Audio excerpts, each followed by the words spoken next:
नमस्कार, हिमाचल समाचार में आपका स्वागत है। आज के मुख्य समाचार। मुख्यमंत्री ने जाखू मंदिर में टेका माथा और हनुमान चालीसा का किया पाठ। मुख्यमंत्री ने कहा, सरकार किसानों के सशक्तिकरण के लिए प्रतिबद्ध। मुख्यमंत्री ने नालागढ़ विधानसभा क्षेत्र के लिए की 90 करोड़ रुपए की परियोजनाएं समर्पित। तकनीकी शिक्षा से मिल रहे युवाओं को रोजगार और स्वरोजगार के अवसर, प्रदेश में आयोजित किए जाएंगे तकनीकी उत्सव।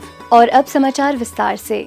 मुख्यमंत्री ठाकुर सुखविंदर सिंह सुक्खू ने आज जाखू मंदिर शिमला में माथा टेका और हनुमान चालीसा का पाठ किया। पत्रकारों से बातचीत में मुख्यमंत्री ने कहा कि अयोध्या में प्राण प्रतिष्ठा के अवसर पर वो जाखू राम मंदिर आए हैं, क्योंकि हनुमान जी भगवान राम के परम भक्त थे। उन्होंने सभी प्रदेशवासियों से प्राण प्रतिष्ठा के अवसर पर दिए जलाने और उनके दिखाए रास्ते पर चलने की अपील की। हमने आज यहाँ हनुमान जी के मंदिर में पहुंचकर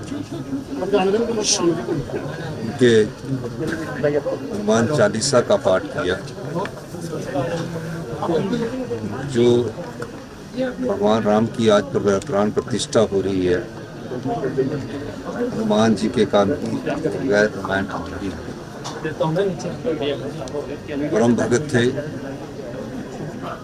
उनके चरणों को ऊपर बैठकर जो दिशा उन्होंने तय की है, उस दिशा में हम आगे बढ़ने की कोशिश कर रहे हैं।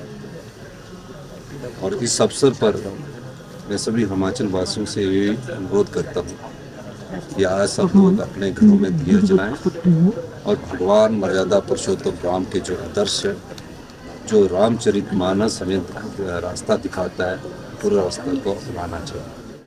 मुख्यमंत्री ठाकुर सुखविंदर सिंह सुक्खू ने रविवार को सोलन जिला के नालागढ़ विधानसभा क्षेत्र के पंजयहरा में लगभग 90 करोड़ रुपए की परियोजनाओं के लोकार्पण एवं शिलान्यास किए। इस अवसर पर मुख्यमंत्री ने कहा कि प्रदेश सरकार किसानों को समर्थ बनाकर खुशहाल राज्य की परिकल्पना को साकार करने के लिए प्रतिबद्ध है। मुख्यमंत्री ने कहा कि कृषि क्षेत्र को सुदृढ़ करने के लिए किसानों एवं बागवानों के लिए नवीन योजनाएं कार्यान्वित की जा रही हैं। उन्होंने कहा कि दुधारू पशु हमारी कृषि आर्थिकी का महत्वपूर्ण स्तंभ है। प्रदेश सरकार ने दूध के क्रय मूल्यों में 6 रुपए प्रति किलो की वृद्धि कर ग्रामीण आर्थिकी को मजबूत करने की दिशा में कदम बढ़ाए हैं। उन्होंने कहा कि प्रदेश सरकार ने दूध के क्रय मूल्य को 32 रुपए प्रति किलो से बढ़ाकर 38 रुपए प्रति किलो किया है।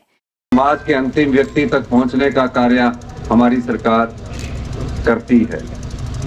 अभी आपने देखा होगा कि हम ग्रामीण अर्थव्यवस्था को कैसे मजबूत करना है। हमारी सरकार की प्राथमिकता ग्रामीण अर्थव्यवस्था को मजबूत कर आम आदमी को आर्थिक सहायता पहुंचाना है। हमने पिछले दिनों एक फैसला किया कि गांव की अर्थव्यवस्था कैसे मजबूत होगी, गांव के लोगों के पास कैसे पैसा पहुंचेगा, आम आदमी के पास कैसे पैसा पहुंचेगा। इस दृष्टिकोण से हमने एक महत्वपूर्ण फैसला किया कि दूध का जो मूल्य जो सरकारी खरीद का था, जो आज तक 32 रुपए प्रति लीटर हुआ करता था, उसमें हमने इतिहास की सबसे बड़ी 6 रुपए की आर्थिक वृद्धि की। 38 रुपए प्रति किलो के हिसाब से सरकार दूध खरीद रही है। और आने वाले समय में आप देखेंगे कि ग्रामीण क्षेत्र में हम रोजगार के अवसर पैदा करने जा रहे हैं। अभी हमने एक सोलर की योजना लाई है, यानी कि जिसके पास 6 करनाल जगह होगी और उसकी आर्थिक स्थिति मजबूत नहीं है, अगर वो किसान 100 किलोवाट का सोलर पावर प्रोजेक्ट लगाना चाहता है, उसके लिए 6 करनाल जगह की जरूरत है। 100 किलोवाट से लेकर 500 किलोवाट का जो परियोजना है उसको किसान लगा सकता है। और किसान की पृष्ठभूमि से हम लोग आते हैं, तो मैंने कहा कि 100 किलोवाट के जो सोलर पावर प्रोजेक्ट लगेगा उसकी कीमत है 40 लाख। तो किसान के पास तो इतनी आय होती नहीं है। तो हमने एक योजना लाई, Rajiv Gandhi solar for startup योजना है। इसके तहत 40 लाख का 10% उस किसान को उस 6 करनाल जगह में जमा करवाना पड़ेगा, यानी कि 4 लाख रुपया। 12 लाख रुपया उसकी इक्विटी का सरकार डालेगी और उसको हर महीने 20,000 रुपया सरकार की तरफ से मिलेगा, बिजली बोर्ड की तरफ से मिलेगा। और पूरे साल में 2,40,000 रुपया उसको 100 किलोवाट का जो सोलर पावर प्रोजेक्ट लगाकर उसकी आय बढ़ेगी। उन्होंने कहा कि प्रदेश सरकार आर्थिक विषमताओं के बावजूद भी गांव-गांव तक विकास पहुंचाने के लिए कार्य कर रही है। उन्होंने कहा कि गत वर्ष की आपदा के दृष्टिगत प्रदेश सरकार ने अपने संसाधनों से प्रभावितों को राहत पहुंचाने के लिए 4500 करोड़ रुपए का विशेष राहत पैकेज जारी किया है। इसके तहत दी जा रही सहायता से आपदा प्रभावितों को राहत मिल रही है। मुख्यमंत्री को PG college Nalagarh old students association की ओर से 1 लाख रुपए का चेक आपदा राहत कोष के लिए भेंट किया गया। मुख्यमंत्री राहत कोष के लिए ग्राम पंचायत धबोटा के नुराता राम ठाकुर ने अपनी 2 माह की पेंशन तथा अपनी पत्नी के 3 माह की बुढ़ापा पेंशन की राशि 80,572 रुपए का चेक भेंट किया। प्रदेश सरकार तकनीकी शिक्षा का ज्ञान प्रदान कर युवाओं का कौशल उन्नयन कर उन्हें रोजगार और स्वरोजगार के अवसर उपलब्ध करवा रही है।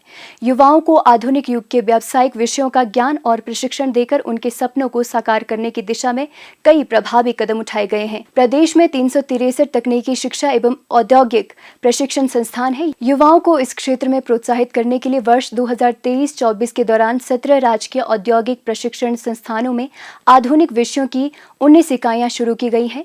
ड्रोन के क्षेत्र में रोजगार और स्वरोजगार के अवसरों का प्रदेश के युवा लाभ उठा सके, इसके लिए प्रदेश सरकार प्रयासरत है। कांगड़ा जिला के ITI शाहपुर में प्रदेश का पहला ड्रोन फ्लाइंग ट्रेनिंग स्कूल संचालित किया जा रहा है। प्रदेश के 11 राजकीय प्रशिक्षण संस्थानों में ड्रोन सर्विस टेक्नीशियन कोर्स शुरू किए गए हैं, जिसके तहत 200 प्रशिक्षुओं को प्रशिक्षण दिया जा रहा है।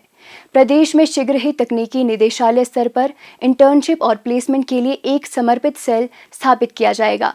प्रदेश में तकनीकी उत्सव आयोजित करवाए जाएंगे, जिसमें सभी तकनीकी और व्यावसायिक संस्थान भाग लेंगे। उत्सव में प्रशिक्षुओं द्वारा अभियांत्रिकी और प्रौद्योगिकी के क्षेत्र में किए गए कार्यों का प्रदर्शन किया जाएगा। प्रदेश के सभी सरकारी अभियांत्रिकी महाविद्यालयों, फार्मेसी महाविद्यालयों, बहुतकनीकी एवं औद्योगिक प्रशिक्षण संस्थानों में समय समय पर प्रशिक्षुओं के लिए रोजगार मेले और कैंपस साक्षात्कार आयोजित कर प्रशिक्षुओं को रोजगार के अवसर उपलब्ध करवाए जा रहे हैं। प्रदेश का हर युवा हुनरमंद है और प्रदेश सरकार उनके हुनर की पहचान और सम्मान प्रदान कर उन्हें जीवन में सफलता की नई ऊंचाइयां छूने के अवसर दे रही है।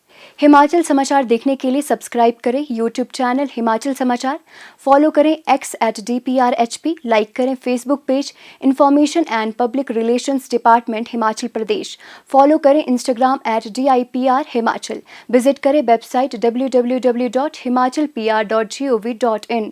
इस अंक में इतना ही। कल फिर होगी मुलाकात। दीजिए इजाजत। नमस्कार।